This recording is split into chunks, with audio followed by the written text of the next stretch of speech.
দেখেন তো স্যার জবটা কিরকম হয়েছে। দেখুন কি পজিশনে মারছো? 4G overhead. 4G ওভারহেড না? মায়ের তো অনেক সমস্যা। কি মারছো?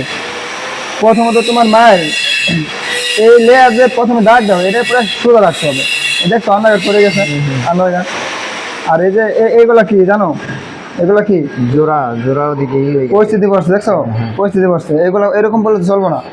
এগুলো পড়ার কারণ কি, তুমি যখন একটা মায়ের শেষ হয়েছে জোড়াটা রয়েছে না, হ্যাঁ। ওই জোড়াটা সুন্দর করে জ্ঞানিং করতে হবে, বসিয়া তারপরে জোড়া মিলাইতে হবে। জোড়াটা মিলানোর সময় শামুক দিয়ে টান দেয় গুলেন দা জোড়াটা মিলাইতে হবে, ঠিক আছে? জি।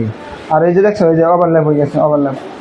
মায়ের তিনটা লেয়ার এক সমান থাকতে হবে। একটা লেয়ার 4 mm, প্রথমটা 6 mm থাকবো, তারপর এটা 4 mm, তারপরে 4 mm, মোট থাকবো কত? 12 mm। প্রথমটা 6 mm, ওর উপরে 2 mm উঠে দেবো, ঠিক আছে? আর এই যা দাম আছে ওইরকম চলবো না, আর ভালো করতে হবে।